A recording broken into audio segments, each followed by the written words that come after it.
اور جس کا جو لیڈر ہے اڈیالہ جیل میں ہے، مگر خوف اتنا ہے کہ لوگوں کو اپنے بیڈ روم کے اندر جا کے نیند نہیں آ رہی تھی مخالفین کو۔ شیر افضل خان مروت نے نیشنل اسمبلی کے حلقہ 32 سے اپنے کاغذات نامزدگی جمع کرا دی ہیں۔ شاندانہ گلزار نے پشاور کے اندر نیشنل اسمبلی کا حلقہ ہے 30 وہاں پہ اپنے کاغذات نامزدگی جمع کرا دی ہیں۔ اچھا، یہ اب بڑی ڈیفرنٹ سچویشن ہے۔ آپ کو کے پی کے اندر جہاں پہ بھی کاغذات نامزدگی جمع کرائے جا رہے ہیں، وہاں پہ آپ کو پتہ چل رہا ہوگا کہ کہیں پہ ایسا نہیں ہو رہا کہ جی آر او ریسیو نہیں کر رہا،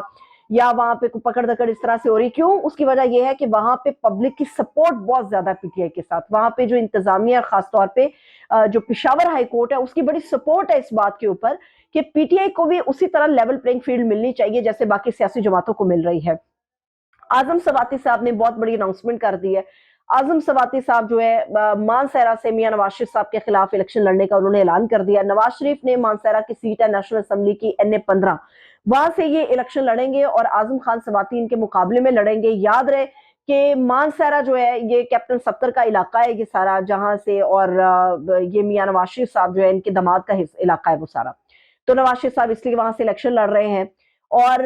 وہاں سے اعلان ہوا تھا کہ جی پنجاب کی جو چیف منسٹر ہیں وہ مریم بی بی ہوں گی۔ اب دیکھتے ہیں کہ مانسہرہ کے اندر اعظم خان صاحب کا پلڑا بھاری رہتا ہے یا پھر نواز شریف صاحب کو ووٹ زیادہ پڑتا ہے۔ حماد اظہر صاحب جو ہیں وہ اس وقت روپوش ہیں، مگر جو آن لائن جلسہ ہوا تھا اس میں انہوں نے آ کے بات چیت کی تھی، لوگوں نے ان کو دیکھا، ان کی گفتگو کو سنا۔ حماد اظہر کی جو لیگل ٹیم تھی وہ ان کے کاغذات نامزدگی جمع کرانے گئی، یا پھر ایک اور گھٹیا پن، اوچھات کنڈا اور بے شرمی کی انتہا ہوئی۔ حماد اظہر حلقہ NA-129 سے اپنے کاغذات جمع کرانے جا رہے تھے، ان کی جو لیگل ٹیم گئی ہے، مگر جو کاغذات ہیں ان کو جمع کرنے سے انکار کر دیا گیا۔ خیر ان کی جو لیگل ٹیم تھی انہوں نے بڑا ان کو قائل کرنے کی کوشش کی کہ آپ جو ہے کاغذات نامزدگی جمع کر لیں، جب سکروٹنی کا عمل آئے گا تب اگر کوئی ایشو ہوگا تو تب اس کو دیکھ لیا جائے گا، مگر کاغذات تو آپ لوگ وصول کریں۔ مگر وہاں بھی کیا کہا گیا کہ اوپر سے آرڈر ہے کہ آپ نے ان کے کاغذات وصول نہیں کرنے۔ اب کون اس بات کا تعین کرے گا یہ اوپر سے آرڈر کون جاری کر رہا ہے؟ یہ تو سمجھ سے بالا تر ہے۔ کیا یہ اوپر سے آرڈر اسٹیبلشمنٹ جاری کر رہی ہے؟ کیا یہ اوپر سے order caretaker set up جاری کر رہا ہے؟ کیا یہ اوپر سے آرڈر جسٹس قاضی فائزی صاحب جاری کر رہے ہیں؟ یہ تو سارا معاملہ عدالتوں کے دیکھنے والا ہے، اور سب سے بڑھ کے یہ سارا معاملہ الیکشن کمیشن کو دیکھنا چاہیے۔ سکندر سلطان راجہ صاحب جو کہ چیف الیکشن کمشنر ہیں ان کو یہ معاملہ دیکھنا چاہیے۔ مگر ہماری بدقسمتی ہے کہ ہمارے آئینی اداروں کو تالے لگ رہے ہیں، ہمارا آئینی ادارہ وصولیاں کرنے سے انکار کر رہا ہے، اور کھلے عام ڈٹائی کے ساتھ بدماشی ہو رہی ہے، غنڈہ گردی ہو رہی ہے، جس طرح سے پی ٹی آئی کے خلاف ایکشن ہو رہا ہے۔ کسی بھی جمہوری ریاست میں یہ اس قسم کے اقدامات نہیں کیے جاتے۔ اگر آپ اتنے خوفزدہ ہیں یا آپ سمجھتے ہیں کہ ہم جیتیں گے تو پھر گراؤنڈ میں مقابلہ ہونا چاہیے، یا پھر یہ بات درست ہے کہ علیمہ خان صاحبہ جو کہ کہہ رہی ہیں کہ خان صاحب نے بتایا ہے کہ 2 امپائرز کھڑے کر دیے کہ ٹیم ہی آؤٹ کر دو فیلڈ سے۔ یہ ٹیم کون سی؟ پاکستان تحریک انصاف کی ٹیم ہے۔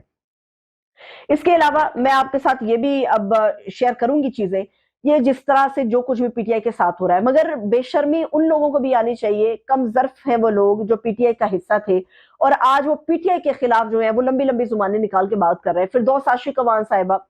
فردوس صاحبہ جو ہیں یہ استحکام پاکستان پارٹی کو پیاری ہو گئی ہیں، کیونکہ ان کو اپنا سیاسی کریئر عزیز تھا، انہوں نے جو کچھ کہنا تھا خان صاحب کے خلاف انہوں نے کہا۔ ان کا مسئلہ پہلا پرانا جو سیالکوٹ میں تھا، ان کا پرانا مسئلہ عثمان ڈار فیملی سے تھا، کیونکہ عثمان ڈار کی پاپولیرٹی، ان کی مقبولیت زیادہ ہو رہی تھی اور فردوس صاحبہ جو ہے وہ اتنا بہتر کام نہیں کر پا رہی تھی۔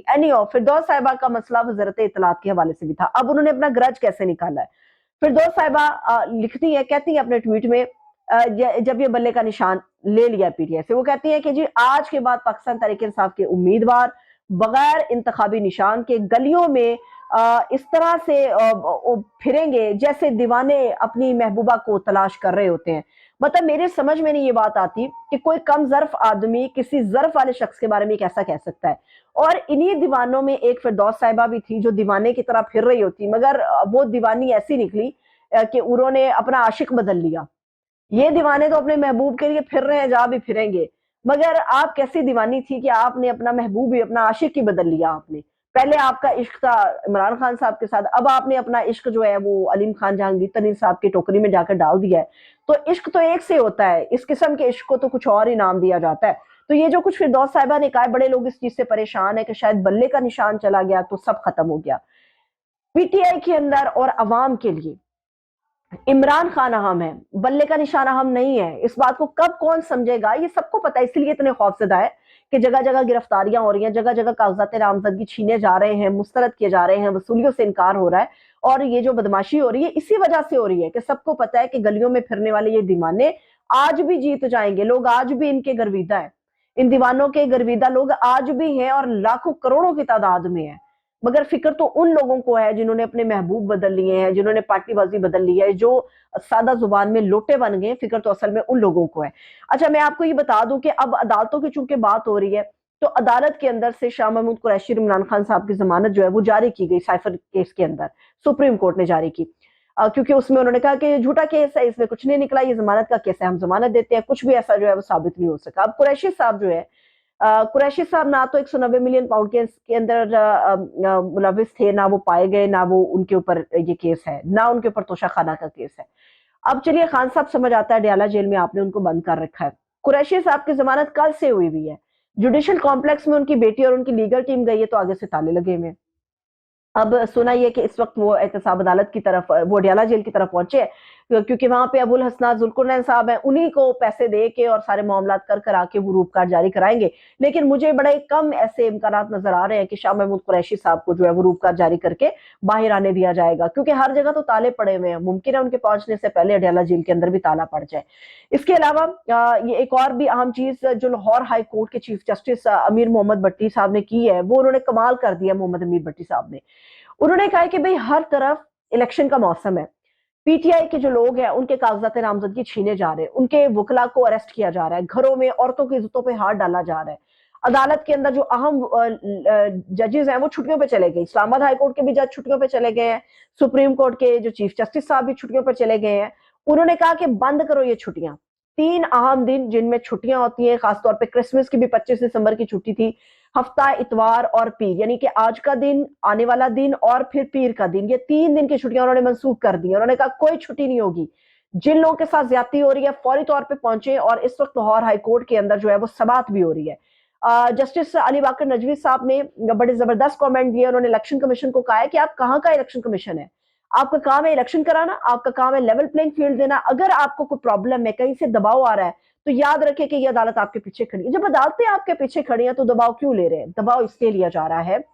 کیونکہ وقت ان کا مقرر جو ہے وہ ختم ہونے کے بعد ان لوگوں کو oblige کیا جاتا ہے، ان کا وقت ختم نہ بھی ہو تو بھی ان لوگوں کو oblige کیا جاتا ہے، تو یہ سسٹم ہے جو پریویل کر رہا ہے، اور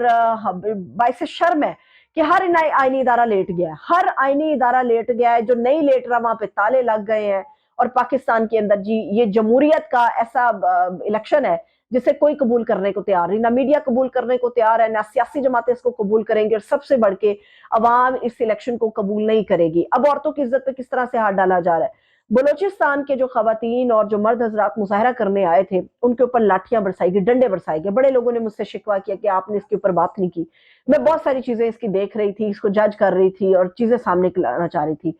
آج میں آپ کے ساتھ شیئر کروں گی کہ بلوچستان میں 12 سال کی ایک بچی جو اسلام آباد میں آئی، سینئر صحافی حامد میر صاحب کے سامنے اس بچی کے اوپر تشدد ہوا، اس کو جانوروں کی طرح گھسیٹ کے گاڑی میں ڈالا گیا، 4 عورتوں نے ان کے اوپر ڈنڈے برسائے اس 12 سال کی بچی کے اوپر، حامد میر صاحب نے جب روکا تو حامد میر صاحب کو گندی گالیاں دی گئی کہ آپ سائیڈ پر ہو جائیں، گندی گالیاں دی گئی، اس بچی کو رلانے کی کوشش کی گئی، اس 12 سال کی بچی کو، جس نے رونے سے انکار کیا، اور خواہش یہ تھی کہ یہ بچی روئے۔ آپ سوچئے کہ ریاست 12 سال کی بچی کے آنسو دیکھ کے خوش ہونا چاہ رہی ہے، یہ ہم کیسی دنیا میں رہ رہے ہیں، یہ کیسا ملک ہے، کیسا قانون ہے، جس قانون کی ہم بات کرتے ہیں وہ تو شاید ایگزسٹ ہی نہیں کرتا، یا وہ ماتحت ہو گیا، یا وہ لیٹ گیا، یا وہ منو مٹی تلے دفنا دیا گیا ہے۔ تو پاکستان میں اس وقت یہ سسٹم ہو رہا ہے، اور ہم کرنے کیا جا رہے ہیں، ہم جمہوریت کا جنازہ الیکشن کی صورت میں نکالنے جا رہے ہیں۔ ولاگ اگر پسند آئے تو اس کو لائک، کمنٹ اور شیئر کریں، اپنا خیال رکھیں، خدا حافظ۔